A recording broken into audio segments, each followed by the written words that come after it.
y le damos paso ahora mientras que se van sumando. Ya tenemos más de 40 personas que están participando de este webinar a la doctora Jerry Eggmans. Adelante. Muchísimas gracias, Sebastián. Hola, buenos días, colegas. Good morning, everyone. Es un placer estar con ustedes hoy en este webinar tan importante, ¿no? Como directora de este nuevo departamento de determinantes sociales y ambientales para equidad en salud, es un tema realmente fundamental de hablar sobre vivienda y salud. Y es importante para salud y equidad. Y es importante rescatar que este es un webinar organizado en colaboración entre la Organización Panamericana de la Salud y el centro colaborador de la OPS de la Universidad de Buffalo. Qué gusto. Um, para la organización, para la OPS, la vivienda es un tema en un entorno esencial para ganar salud, para bienestar. La vivienda determina la salud y también determina o amplía, etcétera, las inequidades en salud. La vivienda también es un entorno residencial, ¿no? Está dentro de un entorno residencial y son determinantes sociales de la salud que junto con empleo, trabajo, etcétera, constituyen pilares muy importantes de la vida material de las personas. Como muchos de ustedes saben, la Organización Mundial de la Salud lanzó en 2018 las directrices sobre vivienda y salud. Son directrices que proporcionan recomendaciones de carácter global.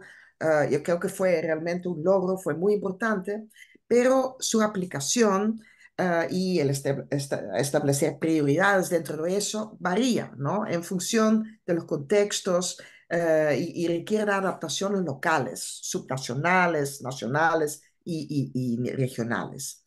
¿No? La aplicación de estas directrices también requiere de voluntad política y de coordinación entre los diferentes niveles de gobierno. Um, las directrices fueron, no, bueno, uh, son parte de todo este paquete global importante, ¿no? Para avanzar al tema salud y equidad en salud. Um, tuvimos aquí una consulta técnica regional, una primera consulta, donde justamente estos temas sobre la importancia de la adaptación, etcétera, de esos temas globales a nivel local, a nivel nacional y local, fueron discutidos, ¿no? Um, y como saben, en nuestra región existen enormes desafíos en el ámbito de vivienda, ¿no? Es, de hecho, la región más desigual del mundo y esto se refleja, obviamente, en el tema de vivienda. Y esto lo vamos a abordar en este webinar y en los siguientes, porque es de alta relevancia para las Américas. Muchas veces se entiende la vivienda solamente como un factor de riesgo, ¿no? Pensando en las condiciones físicas, ¿no? O químicas, la exposición a tóxicos, la humedad, etcétera. Y cierto, es importante, ¿no? Pero es parcial, va más allá, ¿no? Porque hay procesos como, por ejemplo, la gentrificación, ¿no? Que son procesos muy importantes en nuestras ciudades en la región que expulsan a grupos en situación de vulnerabilidad de las ciudades o de los centros de las ciudades, ¿no? Los contratos ilegales y abusivos, ¿no? De alquiler de la vivienda, que están sometidos muchas veces, ¿no? Donde viven muchas veces personas migrantes sin permiso de residencia, entre todas estas cosas, ¿no? Son influenciados por estos procesos y es obvio que estos procesos van más allá de una mirada tradicional e implican dimensiones económicas, políticas, sociales, ¿no? Que tenemos que realmente tomar en cuenta.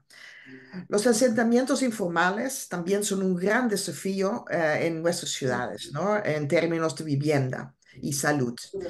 Y lo tenemos mucho en la región. Hay un micrófono abierto. Desde la OPS se está trabajando la vivienda como uno de los ejes priorizados dentro de los determinantes sociales, ¿no?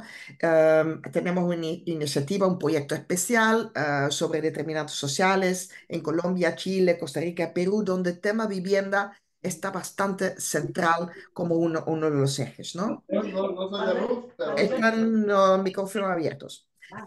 Más allá, la importancia de la vivienda sobre la salud también quedó muy claro, muy manifiesto durante la pandemia. feliz día, gracias.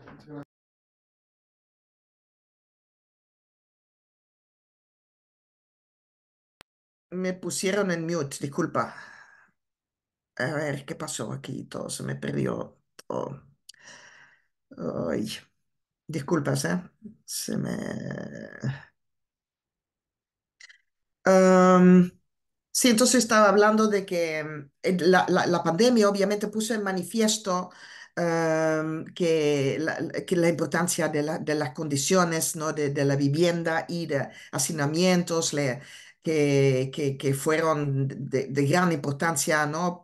Para, primero, la posibilidad, la probabilidad de contraer la infección, pero también la posibilidad de quedarse en casa, ¿no? El tema del distanciamiento físico. También tuvimos muchos temas relacionados con violencia intrafamiliar, también que están relacionados con las condiciones de hacinamiento, etcétera, etcétera, ¿no? Los niños que no pudieron trabajar bueno, que no pudieron estudiar porque no había espacio o solamente una computadora. Todas estas cosas quedaron muy claro que como vivienda y las condiciones de vivienda son tan importantes para la salud, más que todo en crisis, pero también en general. Y también el tema del cambio climático, obviamente, ¿no? La vivienda precaria también hace, ¿no? mucho más vulnerable a las poblaciones, a los efectos de cambio climático y equidad.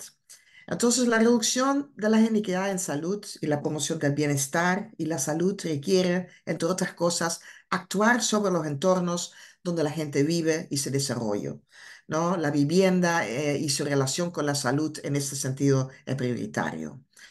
Espero que tengan un muy buen webinario. Ya yo creo que con la gente que va a presentar, sin duda va a quedar excelente, que pueden compartir, reflexionar, proponer diferentes perspectivas y también proponer acciones hacia el futuro.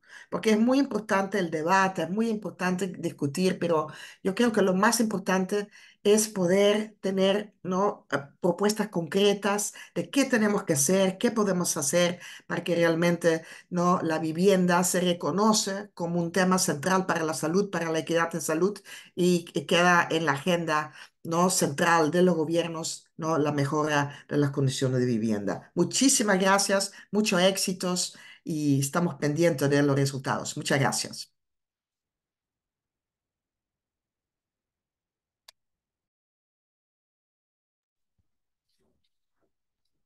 Muchas gracias, doctora Heikman, ¿cierto, Gary, por estas palabras del marco de este webinar?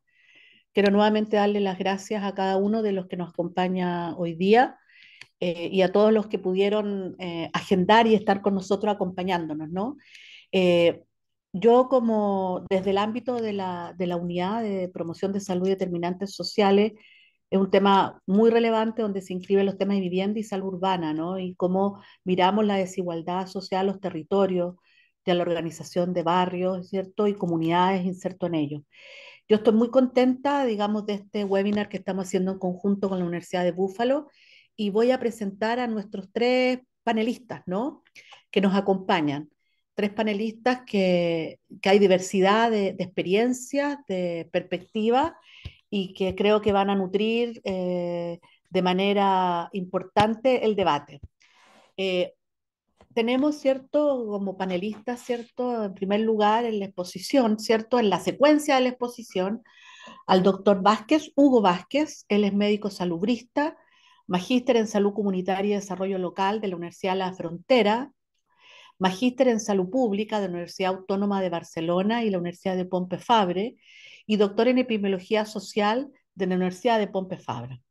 Lleva más de 15 años trabajando en el ámbito de determinantes sociales y equidad en salud, y su principal área de investigación ha sido la relación entre vivienda y la salud. específicamente acerca de los efectos de la inseguridad residencial y la gentrificación sobre la salud y los mecanismos asociados. Actualmente trabaja en el equipo de determinantes sociales de la salud de la OPS, o sea, es parte de nuestro equipo y es miembro del Grupo de Investigación de Vivienda, Entorno Urbano y Desigualdad en Salud de la Agencia de Salud Pública de Barcelona.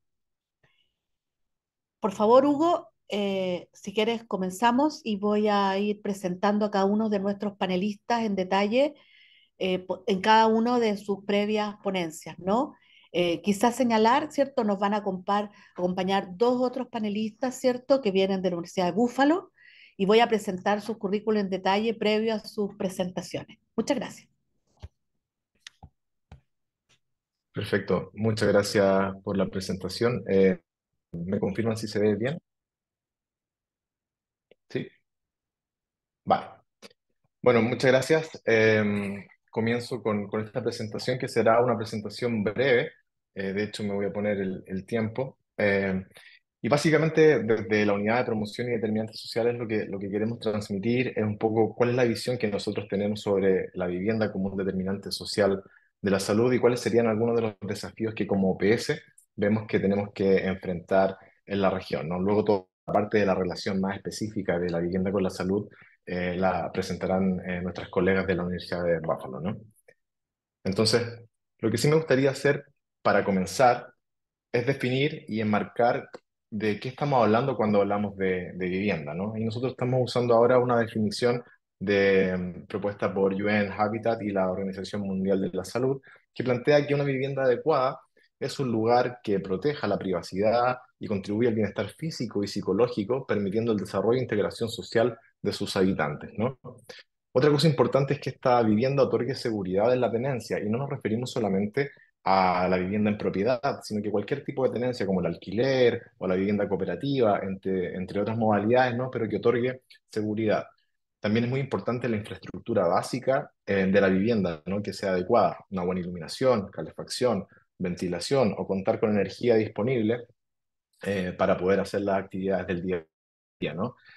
Y otro elemento muy importante también es la localización adecuada, porque como bien decía Geri en sus palabras iniciales, la vivienda se inserta en un territorio, en un barrio, en un entorno residencial y eso es parte del sistema de vivienda. Por lo tanto, el acceso a los servicios, el acceso al trabajo, ¿cierto? Es parte de lo que implicaría una vivienda adecuada. Y todo esto, por supuesto, a un coste asequible. Y en términos de equidad y equidad en salud, el problema se genera cuando no todos los grupos sociales han podido históricamente acceder a una vivienda adecuada de estas características, ¿no? Y una de las razones principales tiene que ver con que más que como un derecho social, la vivienda muchas veces se entiende como un bien de consumo, ¿no? Como un instrumento incluso de crecimiento económico. Y eso lo plantea muy bien David Harvey, un geógrafo crítico, ¿no? Que en su libro Ciudades Rebeldes del año 2013, él plantea que el capitalismo funciona con la lógica de la acumulación y necesita permanentemente encontrar campos rentables para la inversión y la absorción de estos excedentes, ¿no?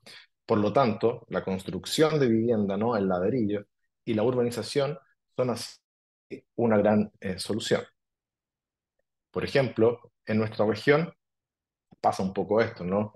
La vivienda, históricamente y sobre todo en las últimas 3 décadas, desde los 80, ¿no? Con las distintas políticas de vivienda, se ha puesto de manifiesto esto, ¿no? La vivienda como un bien de uso individual. Y por lo tanto se ha apostado por los créditos, ¿cierto? Y los subsidios a los grupos de escasos recursos económicos, ¿no?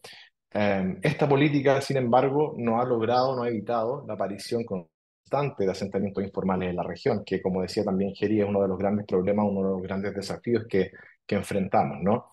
Según datos de Claxo del año 2020, alrededor del 20% de la población urbana habita en asentamientos informales, ¿no? Y ahora, lo que pasa es que no es solamente el problema de los asentamientos informales o las personas sin techo, ¿no? Que es un gran problema, sino que también los con techo, ¿no? Toda la serie de personas y grupos que han sido erradicadas, ¿cierto? Desplazadas de estos asentamientos informales y han sido reubicadas muchas veces en viviendas sociales, en barrios con problemas de segregación urbana, de fragmentación social, inseguridad, violencia, ¿cierto? Hacinamiento o ausencia de servicios. Y me imagino que Los que estamos acá en nuestros países se nos vienen a la mente barrios de estas características, ¿no? El Banco Interamericano de Desarrollo también tiene datos, ¿no? Esto del año 2018, plantea que existiría solamente un 6% de falta de viviendas en el área urbana, pero acentúa o pone el énfasis en que el 94% de la vivienda es de mala calidad, ¿no? Entonces, claro, hay un problema importante en la región.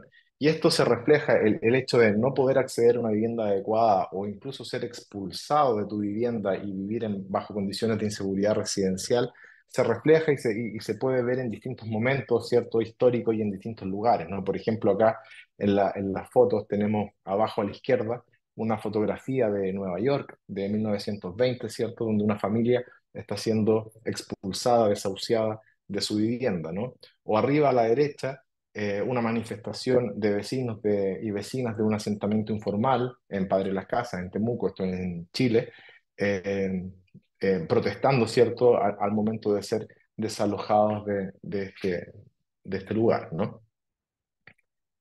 Y asimismo, entonces, los medios de comunicación cierto, distintas instituciones se han hecho eco de este problema, que es un tema que existe y que hay que poner atención. Por ejemplo, el propio Banco Mundial no plantea, Latinoamérica, 2 de cada 3 familias necesitan mejor vivienda, no una nueva.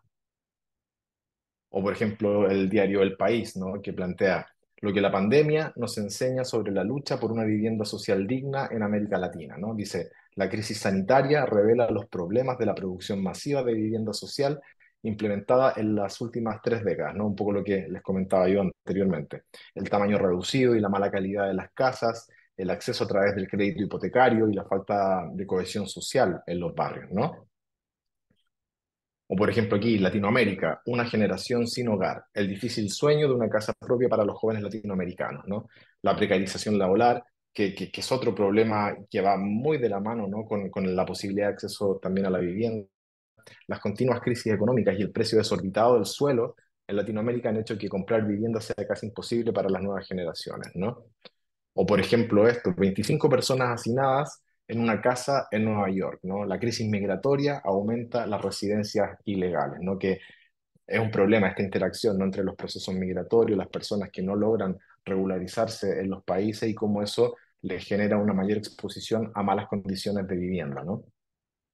O como también Geri planteaba, los procesos de gentrificación, que son procesos urbanos más amplios, ¿no? Que implican el desplazamiento de las clases más desfavorecidas de la ciudad, producto de la elitización de los barrios, ¿no? Aquí plantean como, por ejemplo, las plataformas de alquiler temporal como Airbnb y los nómadas digitales, ¿cierto? Impulsan el proceso de valorización inmobiliaria y traen en el fondo problemas que también se han visto en otros lugares del mundo, ¿no? O sea que este es un tema que en la región es importante y que tenemos que abordar porque tiene relación con la salud, es un determinante importante de la salud, ¿no? Y de hecho ya desde el siglo XIX, ¿cierto? Hay gente que reconoce esta relación, ¿no? Por ejemplo, Florence Nightingale, que es una enfermera, una de las madres de la salud pública, ¿no? Que plantea que la relación entre la salud y las viviendas de la población es una de las más importantes que existen, ¿no? Entonces, si vemos la vivienda dentro del marco clásico de determinantes sociales de la salud propuesto por la OMS en el cual nosotros nos basamos, ¿cierto? Podemos ver a la vivienda como determinante en distintos niveles, distintos sistemas o subsistemas, ¿no? Por ejemplo, podemos verla como, evidentemente, las circunstancias materiales en las cuales las personas viven, ¿no? Sería uno de los pilares básicos, ¿cierto? Claves junto con el empleo y el trabajo, y por lo tanto la vivienda, una vivienda inadecuada, sería un determinante de diversos problemas de salud, ¿no? Por ejemplo, la acumulación de humedades y mohos asociadas a enfermedades respiratorias en los niños, por ejemplo, o el hacinamiento y la serie de problemas que eso puede generar. Usualmente, cuando se habla de circunstancias materiales, se considera la vivienda como las condiciones físicas, ¿no? El aislamiento térmico, la contaminación intradomiciliaria, humedades, exposición a tóxicos, etcétera, ¿no? Pero también la vivienda se podría considerar como un proxy, ¿cierto?, de posición socioeconómica, ¿no? En algunos países se usa la vivienda y el entorno residencial como marcador de tu posición, de tu estatus, ¿no? Tú dónde vives y cómo vives, en el fondo determina un poco los recursos que tienes, el poder que tienes, el prestigio que tienes, etcétera, ¿no? Y se ha usado en algunos lugares, no siempre, no en todos, ¿no? Pero como proxy de posición socioeconómica.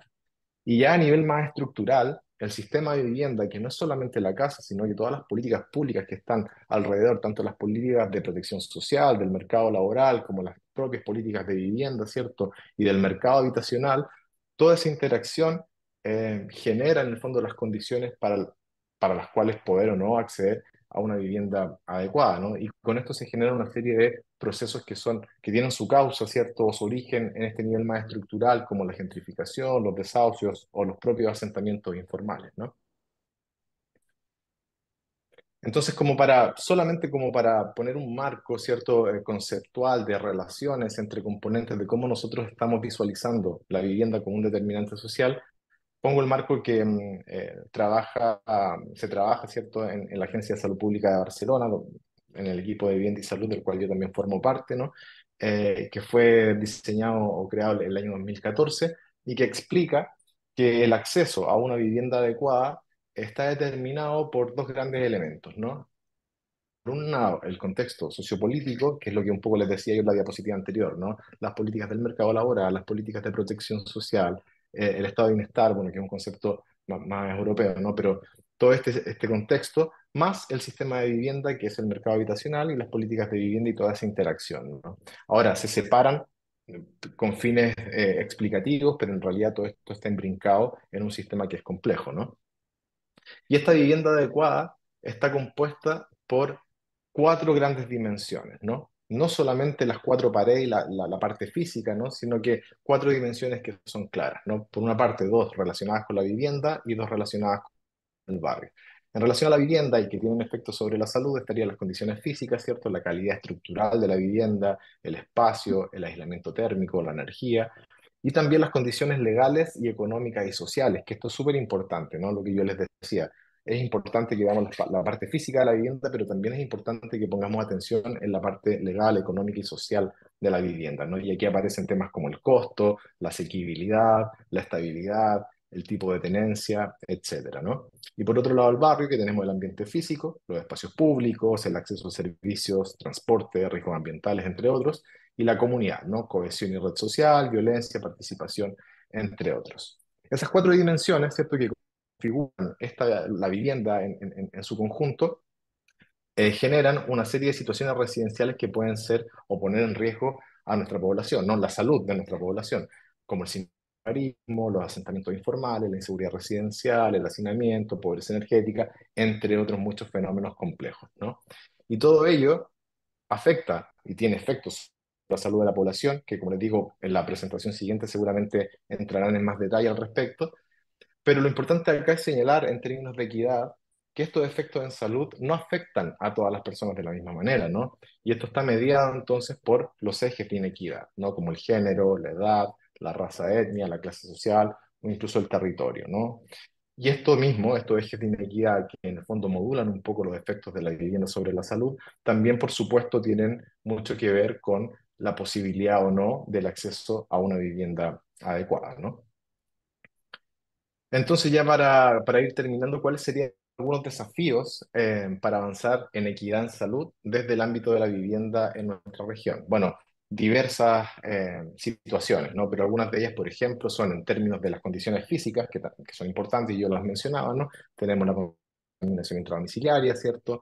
La pobreza energética, los problemas de aislamiento térmico, las humedades, ¿no? Por ejemplo, en Padre Las Casas, en Chile, en el sur de Chile, el tema del uso de leña en malas condiciones y toda la contaminación que eso genera intradomiciliariamente, en el fondo es un problema, ¿no? Porque la gente no puede costear otros tipos de calefacción en casas también que están mal aisladas térmicamente, ¿no? Y más allá de los temas como materiales, ¿cierto? De las condiciones físicas de la vivienda, tenemos estos procesos que también se mezclan con lo social y con lo económico, con lo legal, ¿no? Los procesos de gentrificación que están afectando a las grandes ciudades latinoamericanas con mucha fuerza, ¿no? Ciudad de México, Bogotá, Santiago de Chile, bueno, Buenos Aires, entre otros, ¿no? Tenemos aquí unas compañeras que justamente trabajan reivindicando un poco el derecho a la ciudad respecto a este tema, ¿no? Que nos acompañan hoy día. Los guetos y la exclusión residencial, ¿cierto? Estos barrios marginales que comentaba hace un momento, que es un tema que también tenemos que abordar en la región. O, por ejemplo, cómo interactúa la vivienda con otros procesos, ¿no? como por ejemplo los procesos migratorios, y cómo ahí también se genera una serie de fenómenos que es importante abordar de cara a mejorar la salud y el bienestar de nuestra población y disminuir las inequidades, ¿no? El sinhogarismo, ¿cierto? Y los asentamientos informales que Geri también lo mencionaba en su introducción, ¿no? Entonces, ¿qué estamos haciendo como OPS o cuáles son las acciones en marcha? Y ya con esto termino. Primero, mencionar que esta línea de acción es un inicio reciente, ¿no? Queremos empezar a trabajar en ella, queremos empezar a impulsar este trabajo y por lo tanto agradecemos la presencia de todos ustedes y de la iniciativa y las cosas que en el fondo se nos vayan ocurriendo entre todas y todos para poder avanzar. Decir que este es un determinante social transversal a diversas áreas dentro de PS y también me imagino dentro del actuar de los países, ¿no? Por lo tanto, es importante de que la miremos y considerar al sistema de vivienda no solamente como un factor de riesgo o un factor protector, sino que como un articulador de procesos de reducción o aumento de las inequidades en salud, ¿no? Y eso es clave, ¿no? Entonces, ¿qué estamos haciendo? Bueno, tenemos cuatro grandes líneas de acción dentro de OPS, ¿no? Una es la generación y transferencia de conocimiento, otra es la generación de recursos y guías, otra es la generación de plataformas para la acción sobre los determinantes sociales en distintos países, y por último, la comunidad de práctica y redes regionales, ¿no?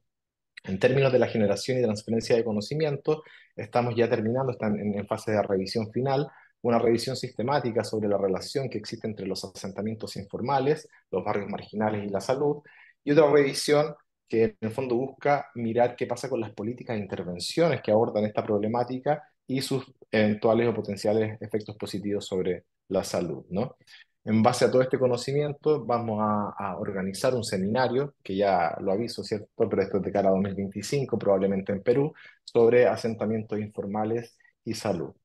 En términos de recursos y guías, tenemos, bueno, la traducción de la guía que mencionaba Geri de OMS sobre directrices sobre vivienda y salud del año 2018, ¿cierto? Que está traducida al español.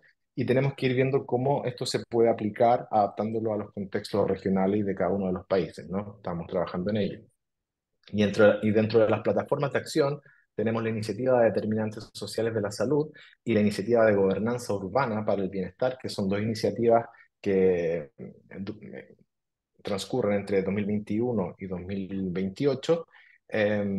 Y estamos trabajando actualmente en total con 6 países, ¿no? México, Colombia, Costa Rica, Chile, Perú, no, 5 países, porque Colombia se me repite en las dos iniciativas, ¿no? Y por último, la comunidad de prácticas, ¿no? El trabajo con los centros colaboradores que estamos retomando. De hecho, este webinar es parte de ese esfuerzo, ¿no? Y otros, serie de actores, ¿cierto? Por ejemplo, la sociedad civil, que nos interesa empezar a involucrarnos para avanzar en esta temática. Creo que eso es todo. Eso es. Muchas gracias.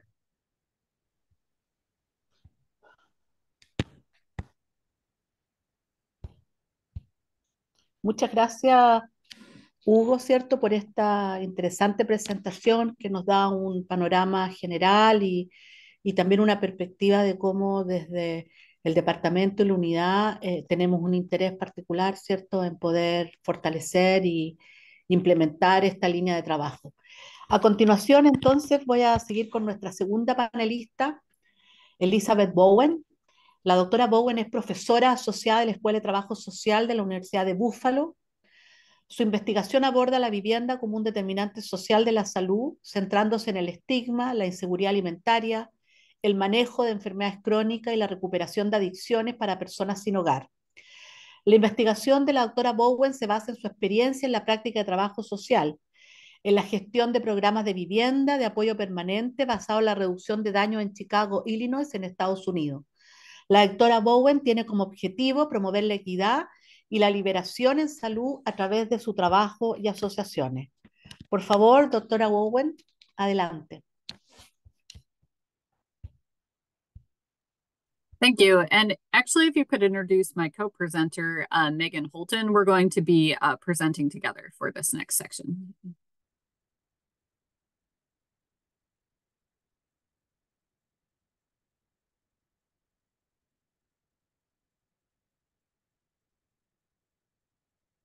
Is that possible to introduce Megan now? Yeah.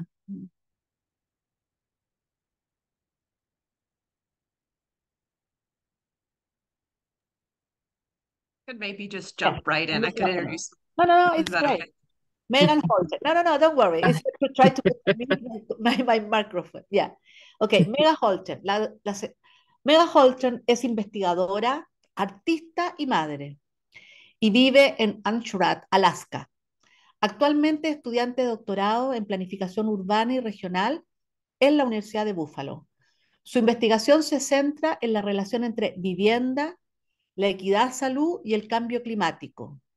Antes de obtener su doctorado, trabajó como consultora de planificación en Alaska y Mountain West, en proyectos que van desde el desarrollo de vivienda asequible hasta la salud pública para organizaciones tribales nativas de Alaska, agencias públicas, organizaciones sin fines de lucro y la industria privada. Muy contenta porque nos pone también la relación vivienda-cambio climático de gran interés también en nuestro departamento. Así que doy la palabra a Megan y Elizabeth. Adelante, por favor.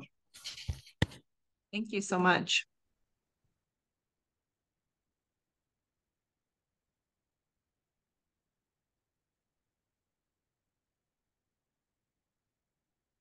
Well, thank you so much. We're so excited to be here. Today, I'm going to start us off by giving an overview of the research that link the pathways between housing security and health. And you'll hear a lot of the same themes that Dr. Vasquez introduced us in the previous panel. So I'm excited to hear the discussion later about how these two regions overlap. And then Dr. Bowen will be following my presentation to dive more into housing as a human right and the relevance and importance of trauma-informed design and co-design processes to address some of these issues. So the pathways between housing security and health can generally be lumped into these sort of 5 pathways. So we have the physical condition and quality of the house, residential stability, housing affordability, the area context where the house is located, and the importance of care and connection within the design of the house, as well as the policies and programmings that sort of create the social environment of the place where people live.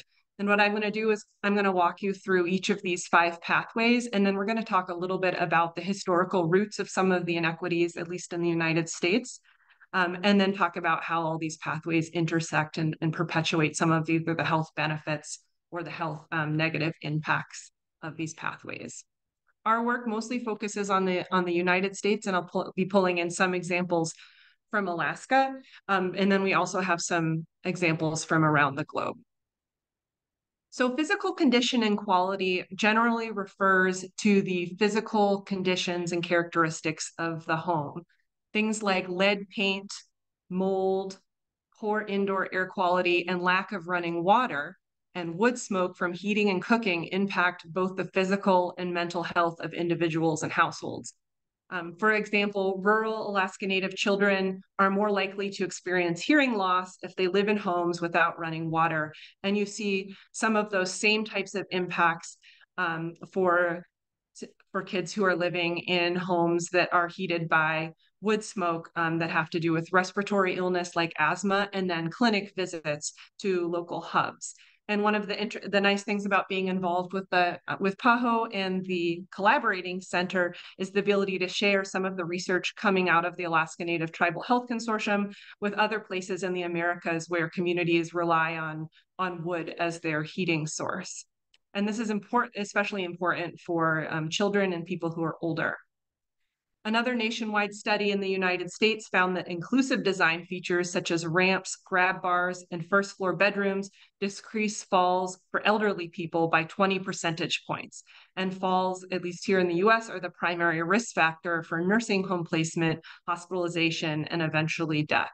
So the physical condition of the home is very important across all ages. So the next sort of pathway that we think about is residential stability. And like we've heard before, there was a lot that we learned from COVID-19 era housing policy. So residential stability refers to things like foreclosure, frequent moves, houselessness, voluntary and forced migration, and displacement. And we have some of the most powerful evidence of the relationship between housing and health coming out of COVID-19. Some examples of that is residential crowding accounts for some of those age disparities across low income countries when you account for some of the other things. So in higher income countries, COVID-19 disproportionately affected old people, but some of those age disparities, researchers think that might be coming from residential crowding for the younger mortality. And there was also research that came out of Chile that shows that residential crowding is driving excess mortality in Chilean municipalities. And then you really see the impact of the incidence and mortality rate increasing after the eviction moratoriums were lifted in the US. For a certain amount of time, it wasn't legal to evict people from their houses. And this process almost created a natural experiment in the impact of housing policy and health. And then you see controlling for other factors, the incidence and mortality rates increasing after those moratoriums were lifted.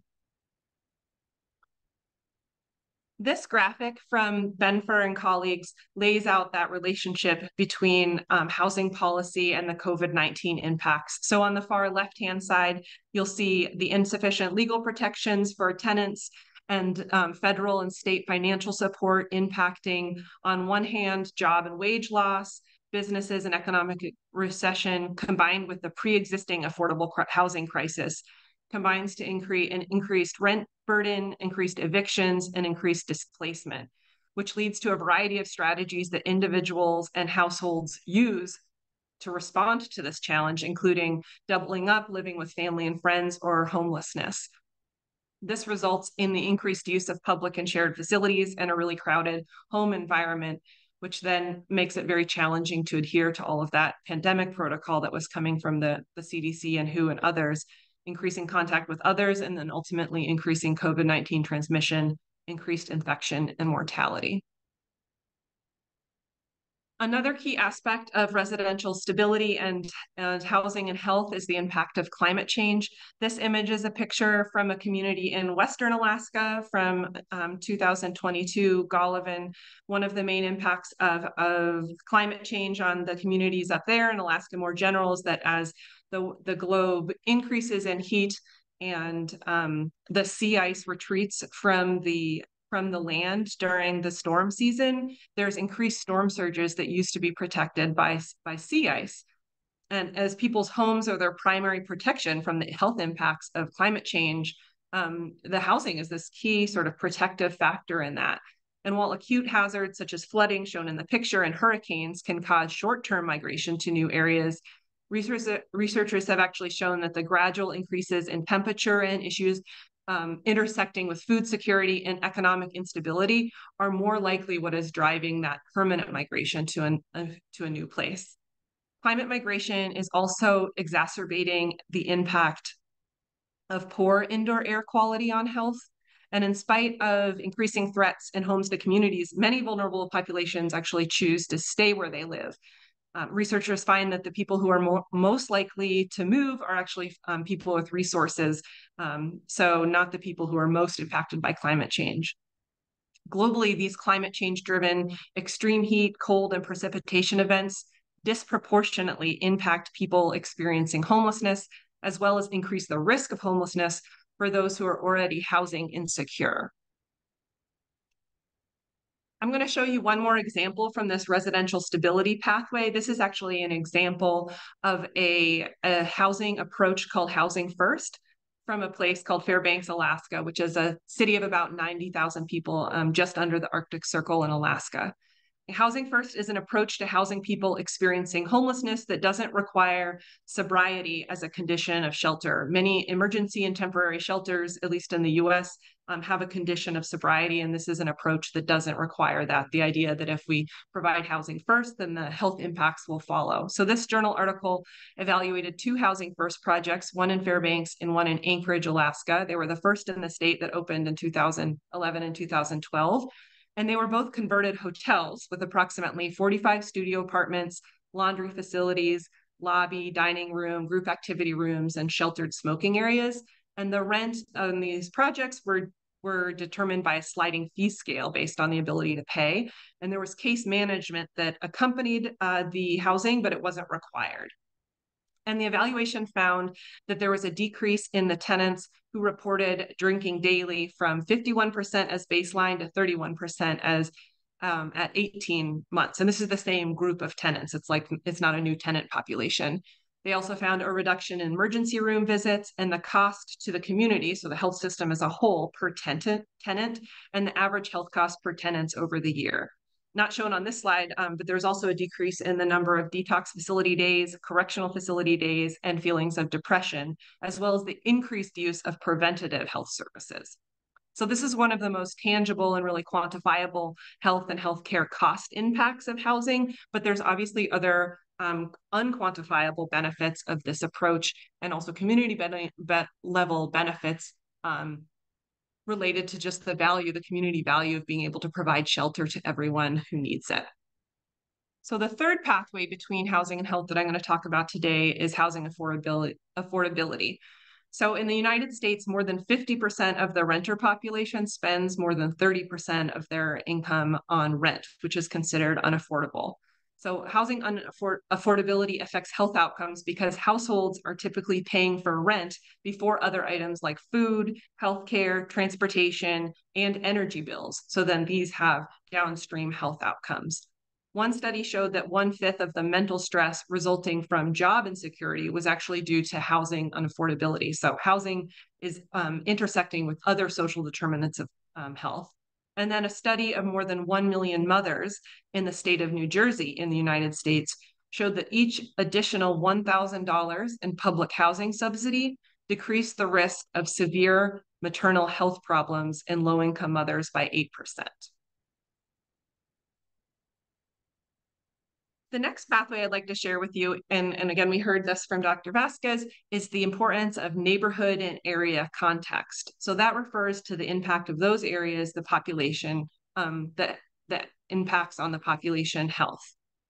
So these are 3 images from porches or houses in 3 very different environments, and they all function in very different ways. The one on the lower right there is my porch in Anchorage, Alaska, and then we have Medellin, Colombia, and Baltimore, Maryland. And the built and social environment of housing, both at the neighborhood and the community levels, affects health.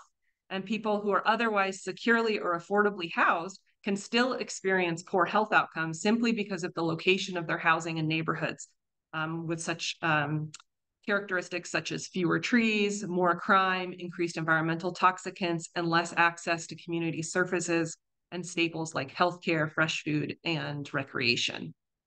An example study done by Skenazy et al. Showed that neighborhood green space reduces the association between race and income-based mortality disparities. So you can see there's opportunities for neighborhood level interventions. The last pathway I'd like to share with you is the idea of attention to care and connection within the housing or within the housing development. So both at the single housing level and then also at the multifamily housing level. So housing for care and connection refers to the importance of housing design, institutional policies, and housing programs that strengthen the social connections, caregiving relationships, access to resources, and sense of self, which are essential for individuals and communities to thrive. Examples from this pathway include the treatment of common areas in multifamily developments, housing that supports older adults as they age, and the importance of case management and housing interventions for people experiencing homelessness. The design of the house and the interface between the private space and the public space is crucial. So examples of this interface include the placement and presence of porches and entries, windows, shared walls, parking, and the green space that create these semi-public spaces on the edges of housing units. And then I have 2 images here of how housing design facilitates or does not facilitate social connection with then downstream health impacts and economic impacts. So the image on the top shows a vecindad, which directly translates as neighborhood, as many of you know, but it's actually a conversion from a colonial era house that was, intended as sort of a single family, or at least, one household structure, to multifamily dwellings for the working class. And you see here the shared courtyard, bathrooms, and kitchens. So this is sort of the intention to care and connection and how people living in close quarters relate to each other and how that impacts their health is sort of a key pathway to health. And then the image below that is of a micro unit multifamily apartment structure in Boston. So in dense multifamily dwellings, interventions like alternating doorways can preserve that sense of privacy and control that is essential for people when they're living in close quarters. So if you kind of squint your eyes and look at that, the blue space there, you can see how the doorways are alternating. So that way, when people who have not very much personal space open their door, they're just not opening their door into someone else's, their personal space. So attention to care and connection in housing is critical to support the mental and behavioral health impacts, which are often intermediaries to more visible health impacts of adequate housing. Attention to social connection and care needs in housing is especially important for people who are in transition, such as moving in and out of homelessness, coming out of the correctional facilities, or who are very young or very. So the inequities by which people experience the health impacts of housing are not accidental. So historic federal housing policy has had lasting impacts. Neighborhoods in the United States with a history of systematically excluding Black Americans or other racial and ethnic minority groups, a practice known as redlining, which is shown in the map on the left of Buffalo. When you hold everything else in control there, just this practice of who is able to get access to loans or not has a greater incidence. Those populations are affected by a greater incidence of preterm births, gunshot wounds, and mortality after surgery.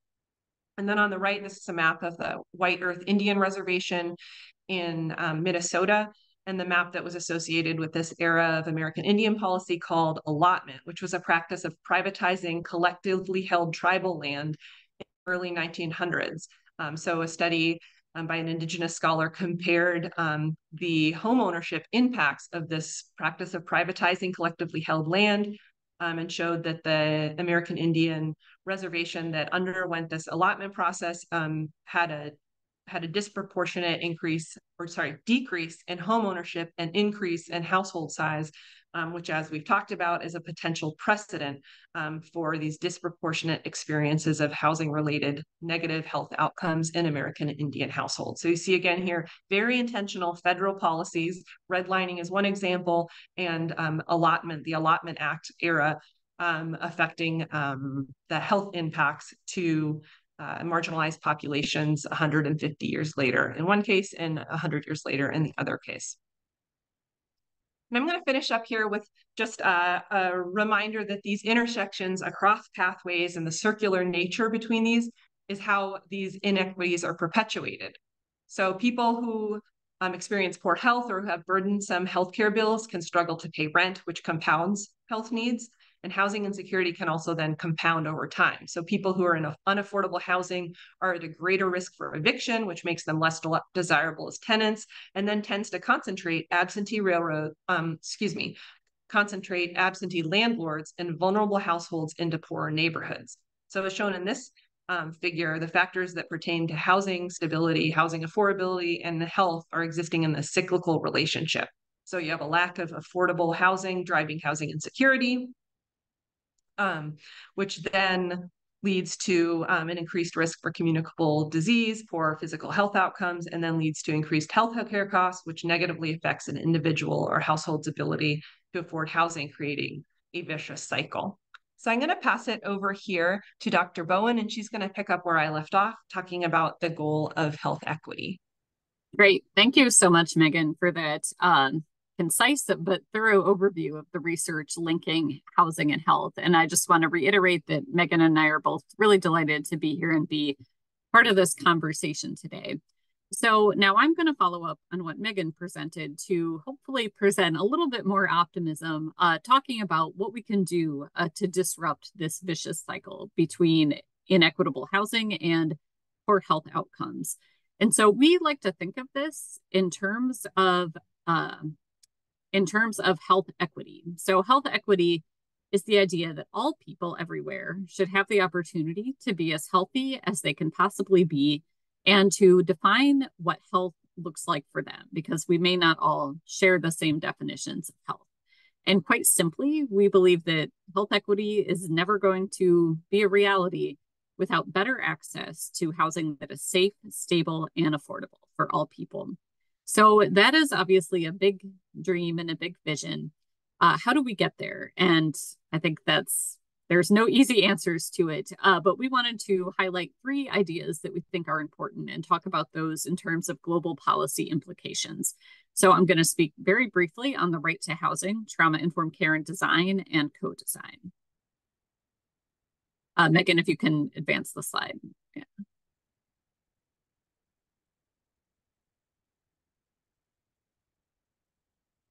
Thank you. So starting with the right to housing. So this is the idea that housing is a human right. And we think it's important to think about how all of us, depending on our own position, our own area of experience and expertise, how can we advocate at all levels, so local, state, national, and international, to protect housing as a human right. And just to give one very concrete example of this, Canada passed legislation pretty recently in 2019 called the National Housing Strategy Act. And this act did several things, including explicitly acknowledging housing as a human right, and then requiring the Canadian federal government to develop a national housing plan that includes what policies, what programs, what services are going to be increased to try to make this right a reality, so that all people in Canada do have access to safe, stable, and affordable housing. And something that I think is important to highlight also about that legislation is not only did it require developing this strategy, but it also mandated that there should be strong participation of people with lived experience, personal experience of homelessness and other kinds of housing challenges, should have a strong voice in developing what this strategy looks like. And just to say briefly about this photo here, this is a story highlighted on the Canadian government's National Housing Strategy website, just showing one example of what a creative housing solution can look like. And it discusses a Rwandan Canadian citizen who has developed this African Canadian Housing Solutions Lab to design housing that specifically reflects the needs and the desires of Rwandan Canadians and other African Canadians. So that's, I think, one good example of some of the creative thinking that can go on in this space when we do recognize housing as a human right. Megan, if you can go to the next slide, please. And Megan was going to chime in here briefly just to talk a little bit about the constitutional right to housing as another way of advancing housing as a human right. So just 2 years ago, there was a survey, sort of an analysis of constitutions around the globe of whether they expressed a constitutional right to housing. So this was, I have the citation there at the bottom. And they did sort of a content analysis of all 189 UN member states' constitution and found that only 44% of them included that constitutional right to housing. And I have here just a screenshot of the chart from the Americas, which is actually the continent of all the sort of regions they looked at, that has the most number of sort of constitutional rights to housing. And the way they define this is they use the 7 criteria that are coming out of the UN Declaration of Human Rights, General Comment 4. So there's these 7 criteria: legal security of tenure, availability of services and infrastructure, affordability, habitability, accessibility, location, and cultural adequacy. So you see Ecuador and Venezuela there have all 7 of those in their constitution. And then Mexico, Brazil, and Bolivia, for example, have 6. So that's the way to read that chart. We just wanted to share that, sort of to have a global perspective, and then with a special shot on the Americas there. Great, thank you. And I know our time is limited, so I'll keep going here to our next concept. So another thing that I think is important to think about in terms of solutions is trauma and trauma-informed care and design. So this means recognizing that the experience of being homeless, losing one's home, or not having access to safe, stable housing, that is traumatic for a lot of people. And there's a strong sense of powerlessness in becoming homelessness or not having access to safe housing. And also for a lot of people that experience homelessness, they have often experienced other kinds of violence and trauma in their lives as well. So because of that, we believe that it is important to think about how we can integrate a trauma-informed approach across the board in our policies, in the design of our housing programs, in our services. And the logo that I have here is from the Institute on Trauma and Trauma-Informed Care, which is part of my university at Buffalo. And I want just to refer people there for more information on this because they have some excellent resources on trauma and trauma-informed care, guidance on how organizations can use these principles. So because we don't have a lot of time today, I refer people to this website to learn more about trauma and trauma-informed care. But just to speak to this briefly, trauma-informed care means thinking about different principles in our programs and services. So for example, safety. If we're designing a new affordable housing program, what features of that housing would make people feel safe in their own home? And this speaks to why it's so important to think about the next principle, collaboration, which means doing strong collaborative work, talking to the people that are going to live in that housing, because what makes me feel safe may not be the same thing as what makes the next person feel safe. So that collaboration and voice is so important. Trust and transparency. How can we be very clear and transparent about our policies to build trust with the populations we're serving?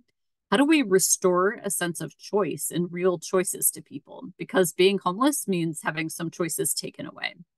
How do we do that in a way that is empowering? And how do we also do that in a way that shows respect for people's intersectional identities? So making sure we are not stereotyping or making assumptions about people based on any one part of their identity or who we perceive they are, but really respecting and affirming all the different parts of someone's identity.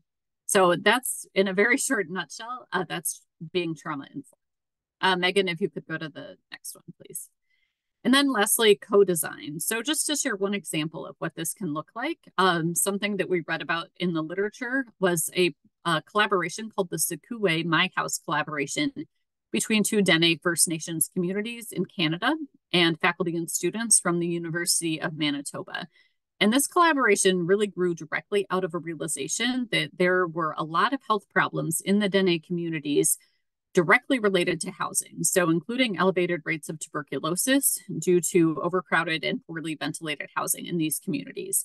So in this collaboration, people from the two Dene First Nations communities, and then students and faculty with expertise in public health, medicine, and also architecture came together to design housing that would incorporate features that are important to the Dene communities. And so this included some of the following elements. So using local materials, things like local woods, making sure that housing was designed with both public and private spaces to enable people to engage in important traditional activities. This is a very cold part of the world, so energy independence was something that was also very important. Designing housing in a way that enables people to be food secure by being able to engage in traditional food production and storage activities, and also long-term maintenance and repair. So that's an example of what co-design between people with different experiences and expertise can look like. So next one, please, Megan. So we'll wrap up our part here because I know we have some other amazing folks to hear from. Just a few quick things in conclusion. The research that Megan spoke on the pathways between health and housing, that was really just a quick snapshot of that research. It is a very extensive research across the globe, and it's continuing to grow. So we cannot deny that the links between housing and health are very strong. Addressing housing inequities is going to be critical to make health equity a reality. So that's, to me, the end goal that I try to keep in mind with this work.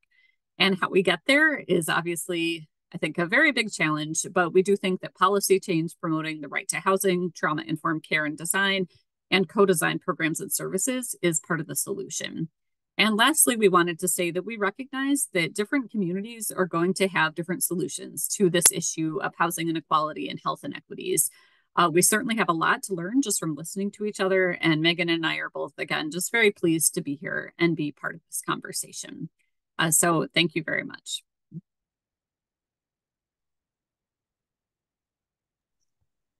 Thank you very much for the exciting presentation, and I think this is very, very useful for all of us. And now we have moved for the next part of Cristina, please, go ahead. Hola a todos, buenos días. Mucho gusto, yo soy Cristina Franceschini, soy de Brasil y soy una consultora con la UPS y voy a conducir esta próxima sesión. Y quería de primera mano agradecer a los palestrantes de las ponencias, muy interesante escucharlos. Trae reflexiones muy importantes para nuestra discusión acerca de la determinación de la salud a partir de la vivienda y relacione con temas tan importantes como el cambio climático y la equidad. Muchas gracias por compartir este conocimiento. Tenemos con nosotros 3 personas que invitamos para hacer comentarios y reflexiones acerca de las presentaciones. Y voy a presentarlos también uno a uno para ir a pocos, ¿no? Para que puedan hacer sus intervenciones. Les voy a pedir que comenten 5 minutos sobre las presentaciones, sus reflexiones desde sus perspectivas, qué les ha parecido, los temas que se han traído. Y al mismo tiempo quería animar a la audiencia para poner preguntas en el question and answer, ¿no? En el Q&A question, porque enseguida vamos a tener un espacio para discutir las preguntas con los palestrantes y nuestros invitados. Entonces, de primera mano voy a pasar a nuestra primera invitada, que es Natalia Quinto. Natalia es de Argentina e integra el grupo de vivienda y hábitat de la multisectorial La Boca Resiste y Propone desde el 2010. Este es un movimiento que ordena la demanda en torno a los problemas de acceso a la vivienda y al suelo urbano en el barrio de La Boca, en Buenos Aires, Argentina. Natalia, bienvenida y adelante. Te dejo con la palabra. Gracias, hola, ¿qué tal? Bueno, primero que nada agradecida por permitirnos participar. Yo soy vecina del barrio de La Boca y militante de este espacio, que es un espacio multisectorial y que a diferencia de otros espacios surgió a partir de una demanda muy concreta que tenían las instituciones del barrio, entre ellas los centros de salud y acción comunitaria, que son los CESAC, de nuestro barrio, donde encontraban que uno de los problemas más grandes que atravesaba, que la demanda más grande que recibían en torno a distintos problemas de la salud, tenían que ver con el acceso a la vivienda adecuada en el barrio y a esta imposibilidad de acceder a lugares seguros, la cuestión que tenía que ver con los desalojos, con los incendios, con los derrumbes, con la contaminación en el área de la cuenca Matanza-Riachuelo, que es el río que atraviesa totalmente nuestro barrio. Y entonces a partir de esa convocatoria, de esa praxis, digamos, de entender que había un problema y trazar una estrategia desde las instituciones de la salud, pero también desde otras instituciones del barrio, es que se crea el grupo de vivienda y hábitat que hoy forma parte de La Boca Resiste y Propone. Y cuento esto porque tiene que ver un poco también con todo lo que vinieron exponiendo y hablando, ¿no? Cómo estas cuestiones de la vivienda iban atravesando la demanda dentro de los centros de salud, dentro de las defensorías públicas, dentro de la asesoría tutelar, que es quien hace la defensa pública de los niños y niñas que atraviesan, por ejemplo, situaciones de desalojo en sus viviendas, y así fue que se crea nuestro espacio. Y esto hizo que a partir de esa experiencia de empezar a ordenar el problema y empezar a dimensionarlo. Sabíamos que había un problema, pero esta primer convocatoria que hacen los centros de salud, y entre ellos también el equipo de promotores de salud del Hospital Argerich, que es un hospital de agudos de acá de nuestro barrio, hace que podamos hacer un diagnóstico participativo de este problema y entendamos que nuestro barrio atravesaba un proceso de sustitución de población, donde todos estos problemas que fueron enumerando que acarrea la falta de acceso a una vivienda adecuada se iban manifestando en demanda concreta en las distintas instituciones, en las organizaciones políticas, en las organizaciones sociales, pero también que pudiéramos trazar una estrategia de abordaje para poder contrarrestar este proceso o intentar contrarrestar este proceso. Por poner un ejemplo concreto y en perspectiva de pensar, bueno, qué cosas sí se pueden hacer desde las instituciones de la salud y desde el Estado, pero desde el Estado planificando salud pública y accesibilidad a la salud pública. Por ejemplo, acá entre los participantes del día de hoy está una compañera que es Carolina Sticotti, que es trabajadora social del CESAC número 41, un centro de salud. En una de las demandas de desalojo, nuestro barrio acompaña más de 280 causas por juicio de desalojo. Carolina redactó un informe social dándole cuenta al juzgado, porque esa fue parte de nuestra estrategia a lo largo de la comprensión del problema y de las estrategias en las que el centro de salud se pudo sumar activamente. redactó un informe social dando cuenta de la situación de esa familia y de la implicancia que tenía en la vida de esa familia el inminente desalojo que iba a suceder. Entonces el defensor presentó como prueba ese informe social para poder pedir la suspensión del desalojo. El fallo judicial en el que la resolución judicial que suspende la medida toma el informe social de Carolina como parte de los fundamentos para habilitar la suspensión. Todo esto lo digo para que dimensionemos, digamos, esto de que explicaban las compañeras que me antecedieron la palabra, de la cogestión, la coplanificación en tanto a la vivienda y al hábitat en el que transcurrimos. Bueno, los centros de salud de nuestro barrio, dentro del grupo de vivienda, han planificado también políticas públicas y hemos podido desarrollar propuestas.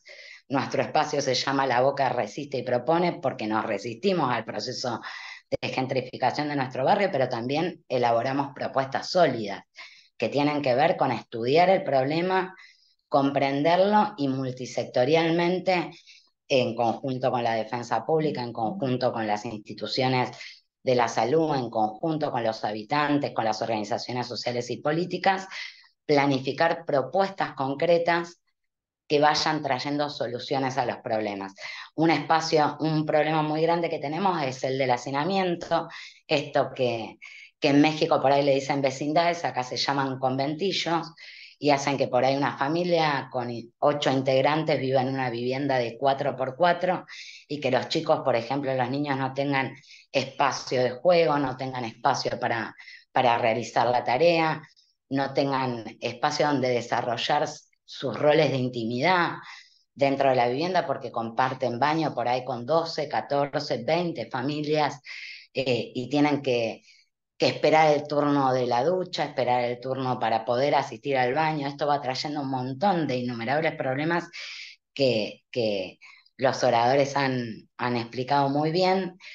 Pero hemos podido, por ejemplo, planificar un proyecto de ampliación de uno de los centros de salud que no involucra solamente los consultorios de atención, sino que involucra también un espacio de multicanchas para poder agregar ahí más horarios y espacios donde los chicos puedan jugar, donde los chicos puedan desarrollar actividades lúdicas, espacios de encuentros comunitarios entre vecinos.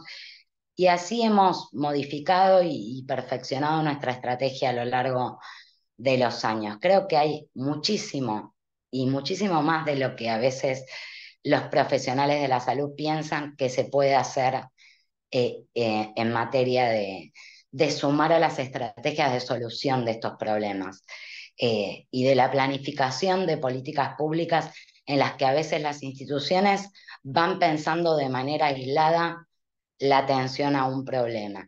Y entonces el problema de la falta de atención de los chicos en la escuela se observa absolutamente aislado del problema de hacinamiento que tienen esas familias. Y entonces el problema de las eruptivas bueno, en nuestra familia hay un chico que, no sé, mi hijo tiene muchos problemas de eruptivas, es de piel sensible. No, en realidad tiene un montón de problemas ambientales que hacen que esas eruptivas sean recurrentes y entonces el área de desarrollo social no trabaja en articulación con el área con el Ministerio de Salud para planificar conjuntamente programas que atiendan exclusivamente estas situaciones o el riesgo habitacional que implica vivir en una casa en malas condiciones. Por ejemplo, nosotros tenemos un problema grandísimo que es el de las escaleras en los conventillos, no solo de las caídas en altura de los niños, sino del riesgo que implica entrar y salir de la casa o entrar y salir en una situación de emergencia en un barrio que es mayoritariamente la composición de sus inmuebles son de chapa y madera y que los incendios traen un problema grandísimo. Entonces, planificar eso en conjunto con los centros de salud y de atención primaria que están alojados en los barrios y que conocen la problemática de manera muy certera porque trabajan años estudiando estos problemas, bueno, hace que las políticas aisladas sean ineficientes a la hora de pensarlas y que atiendan solamente un aspecto del problema cuando en realidad hay recursos suficientes que ya están financiados por los estados que permitirían trabajar en mesas de trabajo ordenadas para planificar. Eso. Muchas gracias, Natalia. Qué bueno escucharte una experiencia concreta de la sociedad civil que se organiza para abordar un tema tan importante. Muy, muy interesante escucharlo. Muchas gracias. Voy a continuación llamar a la doctora Roxana Paná. Espero haberle pronunciado bien el nombre. We'll switch to Spanish to introduce you so you can understand me. Voy a pasar al español. Tenemos a esta persona que es el departamento, es profesora asociada del departamento. She's the director of University of Michigan Housing Solutions for Health Equity, an initiative focused on informal local, state, and national policy to interdisciplinary research on housing as it relates to equity, health, race, socioeconomic status, and aging. Her research focuses on how urban policies, particularly related to the built environment, impact health and health inequities on individuals, neighborhoods, and cities. She has developed understanding of how housing is a determinant of health and has established how housing instability exacerbates health risks. So, Mr. Roxana, please. Thank you so much. Thank you so much, and thank you for having me here today. I'll be quick. I really appreciated the presentations today. I think they touched on all the vital, important pieces of what we see in the research in terms of housing and health. I do always start most of my presentations by really stating that housing is a determinant of health. And it's very hard when you're not in this research to try to justify to other people that housing is indeed an important factor. And I won't get into it, but I can also go as far as saying I think housing is at the top of the different determinants of health.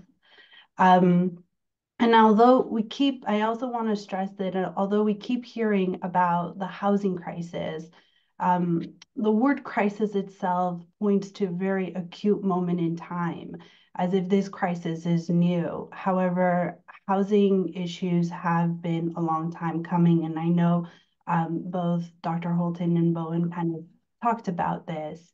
We know that today's housing disparities are rooted in the increasing commodification of housing that has taken the precedence over the need for shelter or the basic human right. And so therefore, we can't talk about housing without talking about politics and the economic impact that the real estate market has on our system, on our welfare system. We also heard about the racial inequities in housing, and I think it's also important to recognize that in addition to racial issues that, in terms of accessing housing, we also now are at a time and point where we recognize aging as a big issue coming up and how today's housing stock is not prepared for this growing wave of aging population, which at the same time, we're also seeing increasing, actually one of the highest rates of aging populations becoming renters, which together with increasing rents and a fixed income could really result in an increase in housing insecurity among this population. So being from the public health field and trained as a social epidemiologist, I think public health can really inform some of these policy changes by continuing to provide the evidence on the impacts of policies and the health effects of housing insecurity and displacement.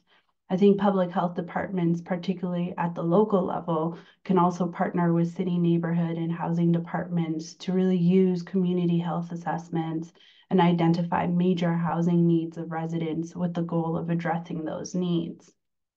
We also know with a growing renter population, more affordable housing is needed, including the expansion of public housing in cities. And in addition, the protection of existing housing that is affordable is needed through mechanisms like rent stabilization and other programs. I do want to kind of wrap up quickly because I know we have very little time, but I also want to bring in the importance of data and the complexities associated with collecting this data. Some of this research has been really hard to do, primarily because there's not that much investment to help us researchers better reach populations that are most deeply affected by housing issues, including evictions, foreclosures, and displacement. And so more investment into this line of work is really needed for us to better understand what are some of the drivers and then what are some of the solutions that best help individuals experiencing housing instability. So thank you very much for having me. Thank you for sharing your research and for sharing your impressions about the topics. It's very interesting to hear you and to think about this connection with data and investment that it's needed. This is something that we should talk about. Thank you very much. Voy a pasar ahora la palabra para el señor Juan Guillermo Orozco, que es ingeniero especialista en saneamiento ambiental, con experiencia como consultor internacional, experiencia en la OPS en 6 países de Latinoamérica, y también con experiencias en temas de ingeniería sanitaria y salud ambiental con el gobierno de Holanda, trabajando en Nicaragua. Actualmente también ha hecho asesoría ambiental para el PNUD de Nicaragua y ahora trabaja con 10 países y ha trabajado también en la estrategia de vivienda saludable en 10 países de Latinoamérica. Ingeniero Orozco, bienvenido. Te dejo la palabra. Bueno, muchas gracias, un gusto de poder participar. Yo voy a comentar desde la experiencia que he desarrollado en la aplicación de los conceptos que se han vertido en las anteriores presentaciones y que he tenido la oportunidad de aplicar, como digo, ya en terreno, básicamente en población rural dispersa, muchas de comunidades indígenas de Latinoamérica y urbanos marginales. En ese contexto, una de las principales dificultades es, como ya se mencionó en alguno de los ponentes anteriores, es cómo enfocar la problemática, dado que en general nuestros ministerios de salud, que es en principio donde trabajamos estos temas, en realidad son ministerios más de enfermedad que de salud. Y entonces el concepto de la salud, de la promoción, de la prevención, del análisis de los determinantes, es muy difícil que le den la prioridad y la atención. Generalmente más el tema de atender la enfermedad es el que lleva la principal peso de las acciones. El otro tema es la intersectorialidad, que no, en general en Latinoamérica no trabajamos mucho intersectorialmente entre las instituciones y entonces estos temas son intersectoriales, no es de salud solamente, es de vivienda, es de educación, es de una serie de ministerios que para hacerlos trabajar juntos para poder enfocar este problema es también muy complejo por esa formación sectorial que se tiene en las instituciones y que es difícil trabajar.